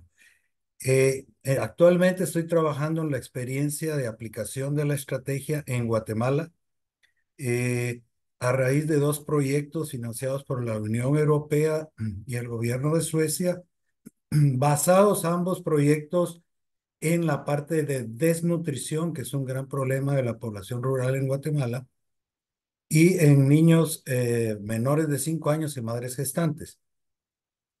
Pero haciendo el análisis de riesgos, como ya se mencionó anteriormente, resulta que los riesgos que tienen en la vivienda son muchísimo mayores incluso que la misma desnutrición. O sea que si esos niños los identificamos, los recuperamos y a las madres gestantes, pero vuelven a esos hogares, la vulnerabilidad de las viviendas y los riesgos que hay en esas viviendas son enormes. Aquí hay una zona específica en la que estamos trabajando donde es un clima muy seco, donde hay dificultades de agua y las casas no tienen agua en forma segura y cercana, no tienen disposición adecuada de excretas, tienen cocinas de leña dentro de la vivienda, viviendas de 21 metros con 8 o 10 personas adentro, solo con muy pocos muebles, duermen en el suelo, pisos de tierra, paredes vegetales, techos de palma y existen todos los vectores. Además, está también el registro de las enfermedades. Entonces, tenemos la chinche y hay registro alto de Chagas. Tenemos anófeles, tenemos malaria, tenemos aedes, tenemos dengue, tenemos ratas, hay leptospirosis, tenemos jejen, hay leishmaniasis, hay obviamente enfermedades respiratorias por las cocinas, hay tuberculosis además y obviamente diarreas y parasitosis. O sea que tenemos todo el círculo prácticamente de las principales enfermedades y la vulnerabilidad altísima. Entonces, el enfoque que le estamos dando es que esto es una emergencia sanitaria, es una calamidad sanitaria. O sea, no se puede atender con un proyecto de desarrollo normal, sino que tiene que ser como emergencia. Es unas personas que están en una situación inminente de enfermedades graves. Y ese es el concepto que hemos logrado que se está dando, de que se vea en ese contexto y por lo tanto no esperar un proyecto, por ejemplo, de mejoramiento de vivienda por la vía normal, porque pueden pasar 50 años, 30 años para que lleguen mejorándole las viviendas. Entonces el enfoque que estamos teniendo es de abajo hacia arriba. O sea, ayudar a las personas en procesos de autoconstrucción solidaria dirigida, enseñándoles tecnologías y metodologías para construir sus viviendas de tal forma de que se reduzcan los riesgos de transmisión, el ciclo de transmisión de esas enfermedades, proteger las viviendas no tanto solo con el clima, sino contra toda esa cantidad de vectores, dar las habitaciones separadas de la pareja, de niños, niñas, se les da muebles, se protege, como digo, en la parte de cocina se da cocinas mejoradas, se les da la cena para que guarden los alimentos contra las ratas en la noche, mesa para preparar el alimento, los filtros, sanitario ecológico seco, ducha y todos los muebles mínimos necesarios y algunas veces hasta ollas, platos y eso. Hemos logrado y estamos por entregar estas viviendas a través de un proceso de transferencia tecnológica a 4 ONGs y en coordinación con una alcaldía, porque ahí es más fácil trabajar lo local y la intersectorialidad. Estamos logrando hacer esta estrategia con una meta de 20,000 viviendas, que son las que tienen estos riesgos, y hemos logrado un modelo de vivienda de $4,000 que tiene todos estos componentes y que pueden ir variando según los riesgos que hay en las viviendas. Casi todas tienen que ser viviendas nuevas porque, como les digo, están en una gran vulnerabilidad. Entonces, en esas aplicaciones estamos también desarrollando el otro componente que es complicado, que es el educativo, porque no es solamente mejorar la vivienda, sino el proceso educativo que acompaña esto, y el otro componente es el componente institucional que permita esa visión de emergencia y de tecnologías alternativas que a veces tampoco son fáciles que se acepten en el contexto nacional, y tratar de influenciar también en las universidades y en la misma comunidad para enseñarles procesos de construcción. El 80%, por no decir más, de la vivienda rural es autoconstruida. Entonces, por lo tanto, tenemos que enseñarles a construir bien para que puedan evaluar los riesgos y darles algunas tecnologías como captación de agua de lluvia. Estamos usando atrapanieblas, perforación de pozos en forma manual, bombas manuales hechas por ellos mismos, filtros caseros, o sea, una cantidad de tecnologías que se les enseñan a ellos para que puedan aplicarlas. Estamos con una buena recepción, obviamente, del gobierno local, pero sobre todo del gobierno nacional, y esperamos que esto se pueda, digamos, desarrollar. Estamos escribiendo la experiencia que podemos compartir en su momento de lo que se está realizando en general aquí en Guatemala, pero que hace referencia a todo lo que se ha mencionado anteriormente, pero más aplicado en la población rural dispersa. Gracias. Muchísimas gracias, ingeniero Orozco. Muy bueno escucharte con esta experiencia más amplia, ¿no? Que abarca distintos países desde su perspectiva. Muchísimas gracias por compartir. Tenemos algunas preguntas aquí en el chat y creo que lo mejor es que las voy a leer y después paso la palabra a cada uno de los palestrantes y también de nuestros invitados para que puedan responder las que les parezcan más adecuadas, las que quieran responder o hacer comentarios. ¿Vale? Entonces voy a leer las preguntas, voy a leer 4 preguntas y tenemos unos 10 minutos para compartir entre todos. Entonces la primera es de Ana Ortigosa, está en inglés, entonces voy a leer en inglés porque no puedo leer en inglés y hablar en español. Voy a hacer en inglés. Recently, after COVID crisis and the tendency of remote working, it has been proposed that many office buildings and hotels now empty in downtown of big cities, such as San Francisco, can be adapted for affordable housing. However, these buildings may not have the appropriate standard of space and quality as they were not originally designed for permanent living. Is there any initiative or work to standardize the conditions of this housing transition to assure this housing can fulfill the right to good housing? Esta es una de las preguntas. La segunda es de Andrés Cruz. How does PAHO plan to articulate healthy housing and basic services in line of preventing and mitigation of disaster and resilience? So this is one for our PAHO colleagues. Hay una otra de Roger Eduardo Martínez Rivas, que voy a resumir, que la pregunta es muy larga, pero está preguntando cuáles son las buenas prácticas en términos de mejorar conocimientos, actitudes prácticas que ustedes recomiendan para mejorar el tema de la transmisión de las enfermedades relacionadas a la vivienda. Y una última pregunta que viene de Ana Claudia Gastal Fasa, está en español. La región cuenta con un gran número de trabajadores informales y una parte relevante de este trabajo se realiza en el hogar. Desde trabajos como los recolectores de basura, los trabajadores industriales tercerizados, hasta el aumento del teletrabajo, traen riesgos laborales a toda la familia. Demandas ocupacionales que se superponen con las demandas familiares y requieren espacio para su cumplimiento. ¿Cómo ven esta relación entre el aumento del trabajo del hogar y la calidad de la vivienda? Y una última, que es de Victoria Periago. Este es un saludo. Bueno, un saludo desde Guatemala, de Victoria Periago. Entonces, muchas gracias. Y hay una para el ingeniero Iriosco, esa es la última. ¿Quién financia las viviendas y el componente educativo? Entonces, voy a pasar primero la palabra para las colegas de Buffalo, Elizabeth y Megan, para que contesten las preguntas que quieran contestar. Después pasamos la palabra para los otros colegas.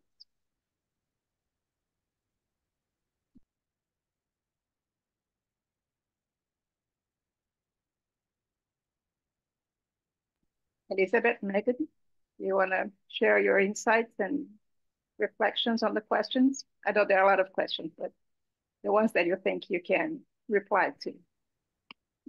I'll briefly reply mainly to the first question about reusing office spaces or other buildings that, especially after COVID, are not used, as much for their intended purpose. And can these be turned into affordable housing? And, what would that require? So Megan and others here may have more perspective on this. I think there's a lot of potential in that idea, but it really would take a large amount of resources. And I see that as something that should be resources from our governments. So for something like an office building to become affordable housing, that requires a big investment to redesign to address all of the different features that would be needed, like we've been talking about.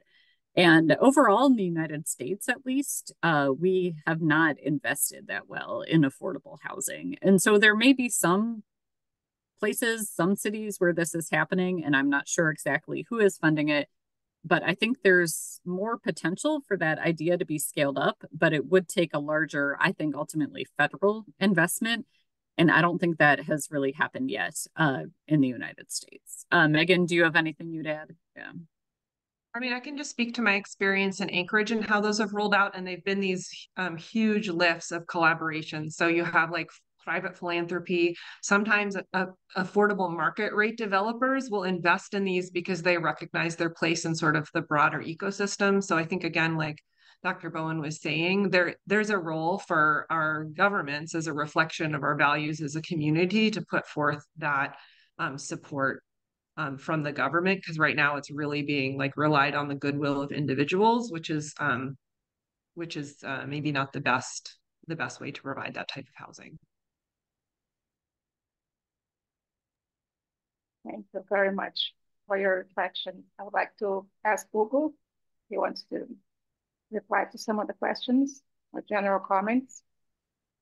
Sí, muchas gracias, Cristina. Son varias preguntas. Voy a intentar tomar algunas que son interesantes de contestar desde OPS, ¿no?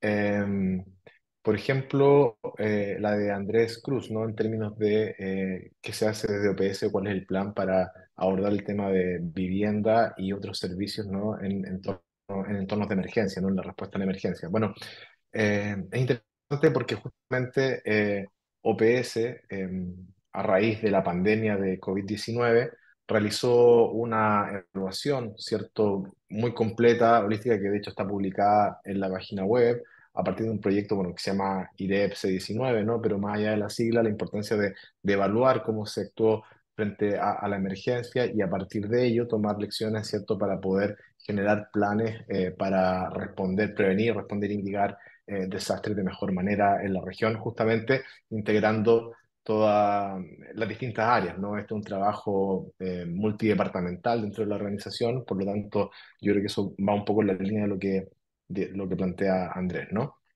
En términos de lo que plantea Roger, bueno, hace varias preguntas interesantes respecto de cómo, recomendaciones, ¿no? De cómo actuar frente a ciertas enfermedades o ciertos riesgos en la vivienda. Para ser breve, no en honor al tiempo, yo recomendaría mirar las directrices de OMS, ¿cierto? Sobre vivienda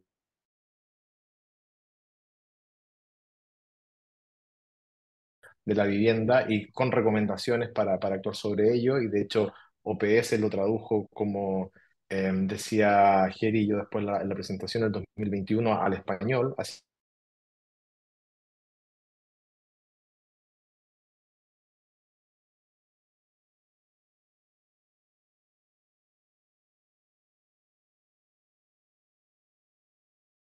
las organizaciones de la sociedad civil, la academia, los gobiernos, ¿cierto? Las distintas instituciones para poder avanzar y articular mejores respuestas frente a este problema. De hecho, este espacio busca un poco eso, ¿no? Busca integrar distintos actores, distintas posturas, distintas en realidades y seguir avanzando en esa construcción de una comunidad de prácticas para avanzar en esto, ¿no? Y respecto de los estudios, y de monitorear.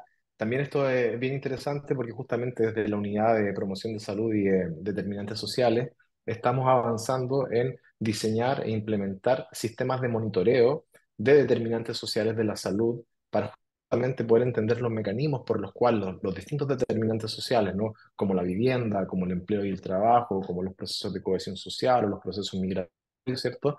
Terminan teniendo efectos en salud y dónde están las puertas de entrada para el diseño de política pública, ¿no? Entonces, claro que son importantes los datos y me sumo aquí a los comentarios que hacía Rosenac respecto de la importancia del dato, ¿cierto? Entonces, estamos también intentando avanzar en ello y lo importante también es que tiene un componente muy local, ¿no? Un énfasis en lo local, en los territorios, ¿no? Em, y la última que creo que, porque la otra es para el ingeniero Orozco, ¿no? La última de Ana Claudia, en relación a los nuevos desafíos en el mundo del trabajo y del empleo, ¿cierto? Y su relación con la vivienda. Bueno, en términos de trabajo informal, claro, habitualmente la mayoría de los trabajadores de la economía informal trabaja fuera de la vivienda, ¿no? Pero yo entiendo que también se refiere como a cómo la pandemia ha generado aumentos de los niveles de teletrabajo, ¿cierto? Y en ese sentido, bueno, la vivienda como un espacio de protección y también un espacio de prevención es clave, ¿no? Vimos durante la pandemia de COVID-19 cómo el hacinamiento o cómo las situaciones de inseguridad residencial, ¿cierto?, estaban directamente relacionadas con una mayor incidencia y complicaciones de la COVID-19.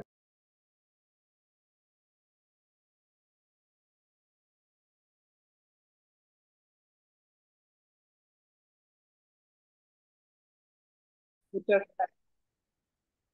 Yo quería pasar la palabra al ingeniero Orozco porque hay una pregunta específicamente para él, que pregunta a Claudia Lamaño, ¿no? ¿Quién financia las viviendas y el componente educativo?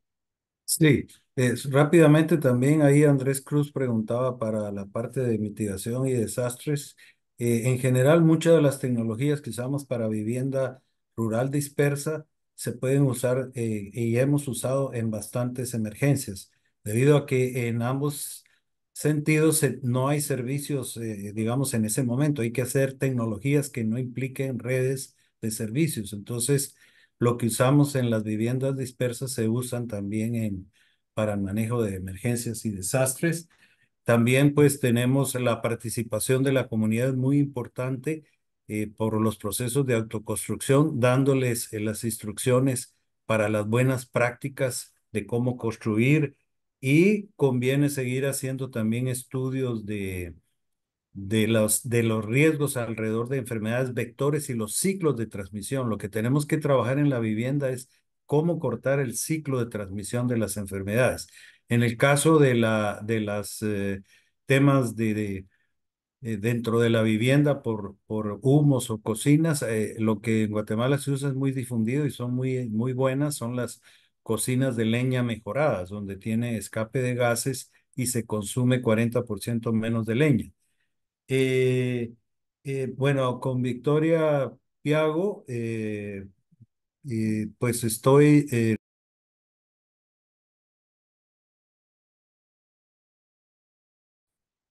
no, no me aparece la otra pregunta que me habían hecho directa. Bueno, en cuanto a financiamiento, que me acuerdo, es que lo que se hace es, las personas ponen la mayoría de los materiales locales que tienen.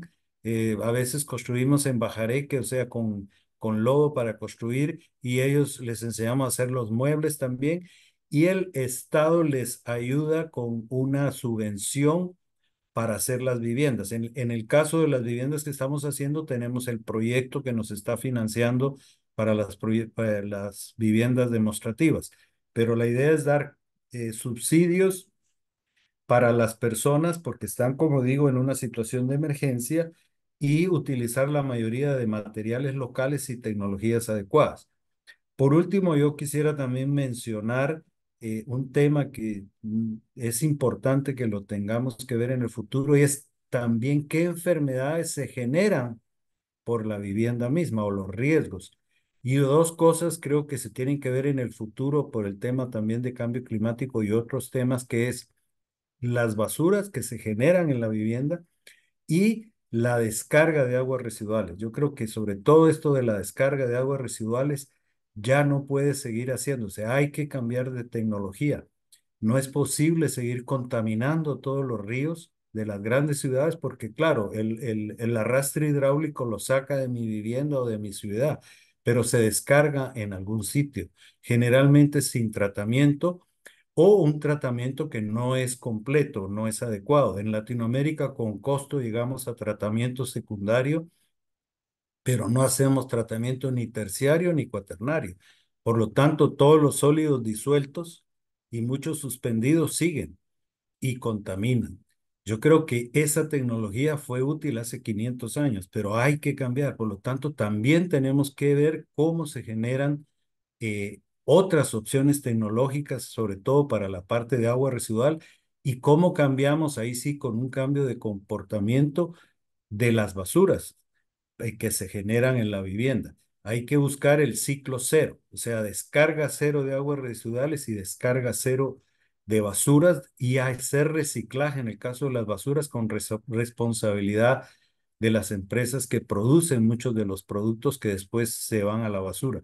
Pues yo creo que ese es un tema que dejaría para que también dentro de este tema de la vivienda saludable, no solamente la vivienda como tal, sino lo que puede ser riesgo que se genera en la vivienda como descargas. Excelente. Muchas gracias por compartir y mostrar estas conexiones que tenemos que seguir hablando de ellas, ¿no? Y reflexionando sobre ellas. Tenemos unos minutitos más. Yo quería abrir para Roxana y Natalia, si tienen algún comentario, alguna reflexión final antes del cierre. ¿No, Natalia quiere decir algo? No, bueno, nada, agradecida por la invitación y por ahí agregar algo a esto a esta pregunta que hicieron sobre la reconversión de las zonas céntricas o de las zonas eh, en viviendas familiares. Nosotros venimos como dando una discusión también en ese sentido, porque a veces creer que los lugares, los espacios que han sido espacios de oficina en los centros de las ciudades, que no están dotados de infraestructura para recibir a familias, en realidad lo que proponen es vivienda reconvertida para otro sector de la población que no son las familias que habitan históricamente los barrios alrededor del centro de la ciudad. Entonces también a veces cuando se abren estas propuestas hay que mirarlas y estudiarlas como finitamente para que no terminen siendo una trampa más dentro de los modelos de desarrollo de especulación inmobiliaria, que son una parte grandísima del problema de acceso a la vivienda en las ciudades. Muchas gracias, Natalia. Voy a pasar a Oriel para hacer el cierre, que ya vamos un poquito más del tiempo. Muchas gracias a todos. Ok, bueno, muchas gracias, digamos, a todos y todas, ¿cierto?, por la participación activa, por la disposición, digamos, a este espacio de reflexión y solo quiero remarcar algunos puntos, ¿no? Eh, Cómo enfatizamos que la contribución de la vivienda y entendiendo la vivienda no solo los riesgos propios de las condiciones materiales, ¿cierto? Y de las condiciones en el cual se instalan, ¿cierto? La vivienda, sino también cómo la vivienda establece y va construyendo relaciones sociales y barrios, territorios y comunidades, y son aspectos centrales cuando queremos abordar los temas de equidad. Creo que la visión general que nos dieron de los desafíos de la vivienda, enfatizando estos aspectos, ¿cierto?, en la primera presentación sobre su relación con determinantes sociales y la equidad, y mirarlo de manera integral, que tiene contextos distintos, ¿cierto?, en la realidad de la región, los problemas que podemos tener desde la gentrificación y los temas de vivienda del área urbano son distintos a los abordajes que podemos tener en las condiciones de vivienda para las zonas rurales, ¿no? Y por lo tanto esa diversidad que existe en la región también tiene que ser reconocida, ¿no?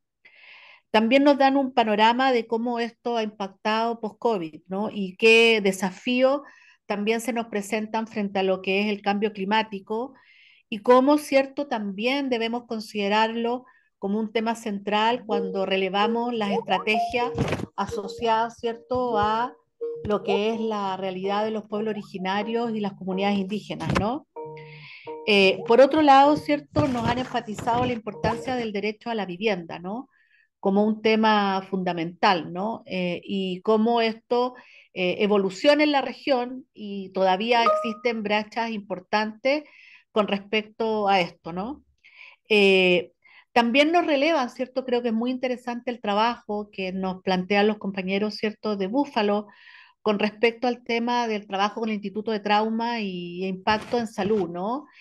Cómo visualizamos, ¿cierto? Y podemos construir mayores alianzas y trabajo conjunto en esta materia, ¿no? También, ¿cierto? Creo que destacar la experiencia que nos trajo Natalia con respecto a lo central de las organizaciones sociales y comunitarias, la necesidad de fortalecerla en términos de la defensa y de la respuesta desde el ámbito de las instituciones y del ámbito gubernamental y de la sociedad en su conjunto sobre estas problemáticas, ¿no? Y el papel que cumplen los centros de salud y las instituciones.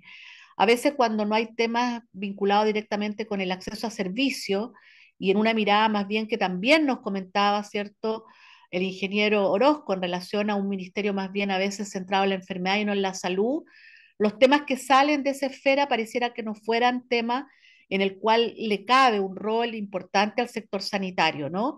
Y creo que en el ejemplo que nos señaló Natalia esto se refleja muy bien, ¿no? También nos implantaron que era importante pensar que las viviendas se requieren adaptaciones y necesitamos mirar frente a los nuevos desafíos y nos plantean frente a los requerimientos del adulto mayor, ¿no? Sobre los cambios que son necesarios frente a las distintas realidades.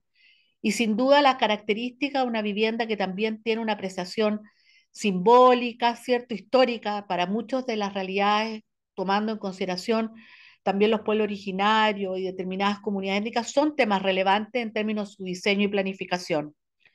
Los datos, ¿cierto? Volvió a salir como un tema importante y comentó Hugo el esfuerzo que estamos haciendo sobre monitorear no solo los resultados sanitarios estratificados por ingreso, por género, etnia o territorio, sino avanzar en un monitoreo de determinantes sociales que nos da claramente mejor claridad sobre el tema de los mecanismos y en el cual vivienda tiene un tema central, ¿no?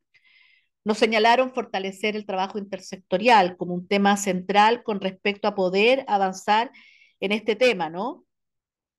Y que una otra manera también, cuando nosotros miramos, hay varias estrategias de estrategia en este momento en curso en la región. Una de ellas es la eliminación, ¿cierto?, de la enfermedad infecciosa y otra el tema de las enfermedades crónicas, ¿no? Que ha señalado como central, ¿cierto?, el director en conjunto con el tema del fortalecimiento de la atención primaria.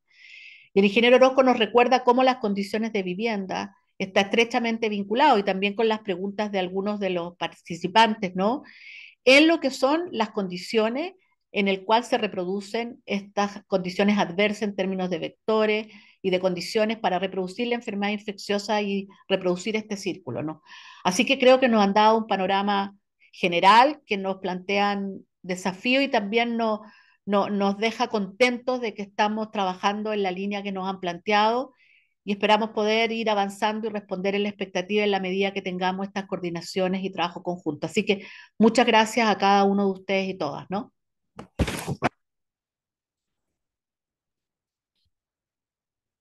Gracias. Yo creo que con esto estamos cerrando. Pilar está ahí también, que ha estado organizando detrás de este seminario, pero que está ahí escondida, ¿no? Muchas gracias, estoy escuchando. Muchas gracias a todas y a todos por las excelentes participaciones y esperando poder contribuir, ¿no?, en el futuro conjuntamente, y gracias también a los traductores que han estado apoyando para que todos podamos comunicarnos de la mejor forma. Ok, un abrazo a todos, ¿no? Y buen fin de semana. Chao, muchas gracias. Saludos. Hasta Chao, luego. chao.